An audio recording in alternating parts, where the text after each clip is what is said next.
નવરાત્રી પર વાવાઝોડું અને હવે દિવાળી બાદ કમોસમી વરસાદ, જેના કારણે વલસાડ જિલ્લાના ખેડૂતો માટે પડ્યા પર પાટું જેવી સ્થિતિ છે। ગઈકાલે વલસાડમાં કમોસમી વરસાદ વરસ્યો, જેના કારણે ડાંગર, તુવેર સહિતના પાકને નુકસાન થયું। વલસાડ જિલ્લામાં 75,000 હેક્ટરમાં ડાંગરનું વાવેતર કરવામાં આવ્યું છે।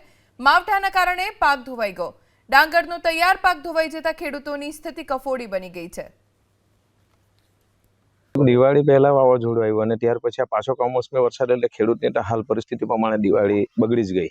કોઈ ઇન્કમ સોર્સ દેખાતો છે નથી, કેમ કે અત્યારે વેપારી પાસે તમે જાઓ તો એ કંઈક એની રીતે સેમ્પલ ચેકઆઉટ કરીને એમ જ કહે છે કે તમારું ડાંગર ભીનાઈ ગયેલું છે અને એનું અત્યારે બજારના ભાવમાં જે કુંચકી મળે છે કુંચકી કરતાં સસ્તું માગે છે।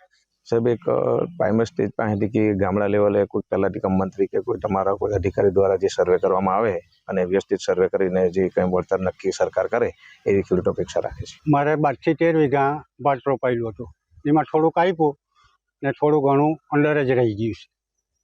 વરસાદ પડ્યો ત્યારે કેવો માહોલ હતો? વરસાદ પડવા આગળ ડાંગરનો પાક સારો હતો, પણ તે વચ્ચે જે આ વાવાઝોડું ને આવ્યું એમાં આડું પડી ગયું ને એ બધું ઘણું ખરાબ થયું ને આ હમણાં જે પડ્યો એમાં પૂરેપૂરું થઈ ગયું।